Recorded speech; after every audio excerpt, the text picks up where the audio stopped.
Ladies and gentlemen, the President of the United States, accompanied by Justice John Paul Stevens, Judge John Roberts, and Mrs. Jane Roberts.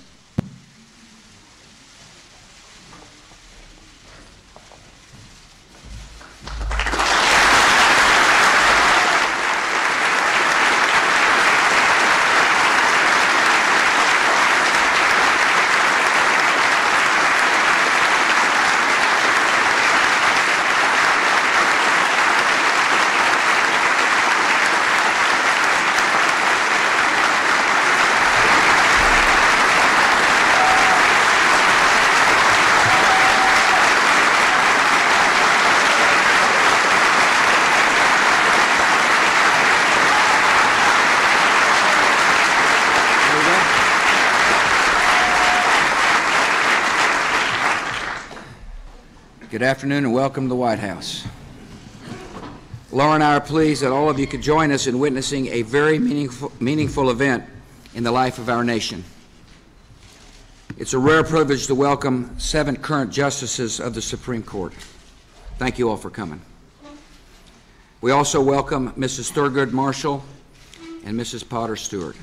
It was 19 years ago, almost to the day, that Chief Justice William Rehnquist took the oath of office in this very room with President Ronald Reagan as a witness. Each gathering of this kind is an historic occasion for our country and gives eloquent testimony to the wisdom and continuity of the system created by the framers. In a few moments, John Roberts will take his place in a distinguished line that began in 1789 when President Washington appointed Chief Justice John Jay. It's a proud day for John Roberts' family. We extend a special welcome to his wife Jane, their daughter Josie, and son Jack.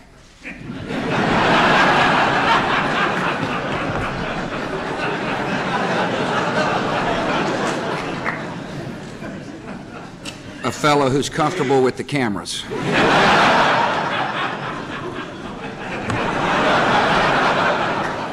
Also with us are the judge's mom and dad, Rosemary and Jack Roberts, 2 of his sisters, Peggy and Barbara, as well as other members of the Roberts family. We're so pleased you'd be with us today. I appreciate the Vice President being here, Attorney General Al Gonzalez. I thank Harriet Myers, Counsel to the President, and members of my administration who worked on the nomination and confirmation. I particularly want to thank former Senator Fred Thompson for his leadership. I thank the members of my cabinet who are here. I appreciate the members of the United States Senate who are here. Majority Leader Bill Frist, Senate President Pro Tem Ted Stevens, and Majority Whip Mitch McConnell. Thank you all for coming. I thank the members of the Judiciary Committee who are here, starting with the Chairman Arlen Specter, Ranking Member Pat Leahy. Thank you all for coming. I appreciate Senators Grassley, Hatch, Brownback, Kyle, Sessions, Cornyn, and Graham. I also want to thank all the other senators here with us. I really want to say something about Senator Dick Lugar from Indiana, who introduced the Chief to the Senate. I appreciate very much all of you taking time out of your day to witness this historic event. Today we complete a process set forth in Article 2 of the Constitution, which provides that the President shall nominate and by and with the advice and consent of the Senate shall appoint judges of the Supreme Court. The nomination power is one of the most serious responsibilities of a president. When a president chooses a Supreme Court justice, he is placing in human hands the full authority and majesty of the law. Each member of our highest court holds a position of extraordinary influence and respect and can hold it for a lifetime. The office of Chief Justice has added responsibilities as leader of the court and as presiding officer of the Judicial Conference of the United States. To carry out all these duties, I submitted to the Senate a nominee of integrity, deep humility, and uncommon talent. During the confirmation hearings this month, members of the Senate and American people saw far more than the intellectual gifts and broad experience of Judge John Roberts. They witness as well the character of the man, his reverence for the Constitution and laws of our country, his impartiality and devotion to justice, his modesty and great personal decency. Across the nation, Americans have grown in respect and admiration for this good man. From the day of Judge Roberts' nomination, the Judiciary Committee and senators of both parties have received him with courtesy and fair-mindedness. The civility of the confirmation process has served the interests of the nation and reflected very well on the United States Senate. And I appreciate the Majority Leader and the Chairman and their colleagues for setting a tone of dignity and goodwill. The Senate has confirmed a man with an astute mind and a kind heart. As a member of the federal judiciary, John Roberts has carried out his duties with discernment and humanity and without fear or favor. As Judge Roberts prepares to lead the judicial branch of government, all Americans can be confident that the 17th Chief Justice of the United States will be prudent in exercising judicial power, firm in defending judicial independence, and above all, a faithful guardian of the Constitution. With these qualities, the incoming Chief Justice will carry on in the tradition of his mentor and friend, the late William H. Rehnquist. I know that Chief Justice Rehnquist had hoped to welcome his former law clerk as a colleague. Although that was not meant to be, we are thinking of William Rehnquist today. The nation honors his memory, and we remain grateful for his example of integrity and service. In welcoming an exceptional new leader as Chief Justice, we also honor the Supreme Court itself, and we mark a day of renewal for one of the noblest institutions in our land. Judge Roberts, thank you for agreeing to serve our country and for accepting this new call to duty. And now I ask Senior Associate Justice of the Court, Justice John Paul Stevens, to please step forward and administer the oath.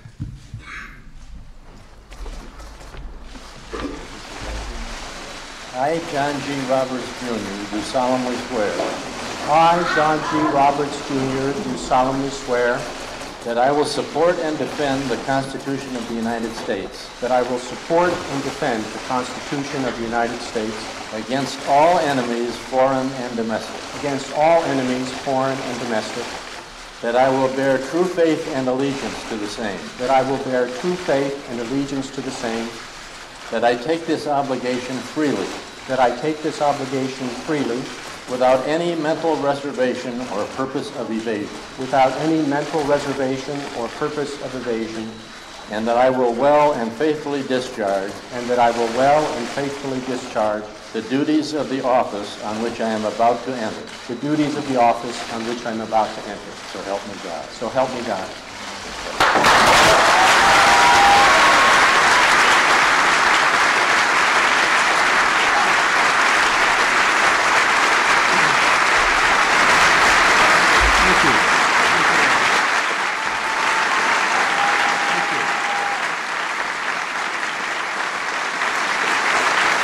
Thank you very much. Thank you. Thank you very much. Thank you.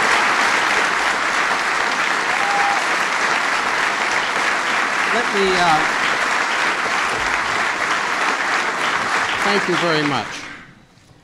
Let me begin by thanking Justice John Paul Stevens for being here today. In December, Justice Stevens will mark 30 years of service on the court. It's a great honor to take the oath from him, and it will be a great privilege for me to sit next to him on the bench on Monday. Thank you, Mr. President, for nominating me. There is no way to repay the confidence you have shown in me other than to do the best job I possibly can do, and I will try to do that every day. And thank you for the remarkable team that you assembled to assist me throughout this process. I benefited greatly from the wisdom, judgment, and plain hard work of Ed Gillespie, Senator Thompson, Harriet Myers, Bill Kelly, and everyone on the team. I am very grateful to each and every one of them. Chairman Specter, Senator Leahy, all the members of the Judiciary Committee, With this nomination, the committee faced a very special challenge. And yet, working together, we met that challenge. We found a way to get Jack into the committee room, introduced to the committee, and back out again without any serious crisis. Thank you.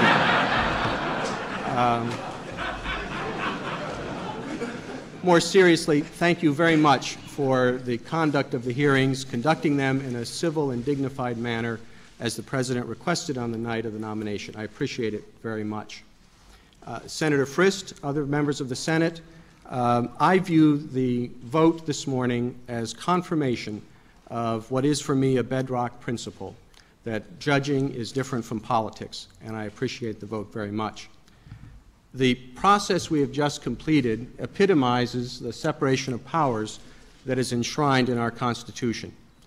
My nomination was announced some 10 weeks ago here in the White House, the home of the executive branch. This morning, further up Pennsylvania Avenue, it was approved in the Capitol, the home of the executive branch. And tomorrow, I will go into the Supreme Court building to join my colleagues, the home of the judicial branch, to undertake my duties. The executive and the legislature have carried out their constitutional responsibilities and ensured the succession of authority and responsibility in the judicial branch. What Daniel Webster termed the miracle of our Constitution is not something that happens every generation, but every generation in its turn must accept the responsibility of supporting and defending the Constitution and bearing true faith and allegiance to it. That is the oath that I just took. I will try to ensure, in the discharge of my responsibilities, that with the help of my colleagues, I can pass on to my children's generation a charter of self-government as strong and as vibrant as the one that Chief Justice Rehnquist passed on to us. Over the past 10 weeks, many people who I did not know came up to me and offered encouragement and support. Many of them told me that I and my family was in their prayers and in their hopes. I want to thank all of those people. I will need, in the months and years ahead, that encouragement and those prayers. Thank you, Mr. President. Thank you, members of the Senate. And thank you, colleagues, for being here to share this special moment. Thank you.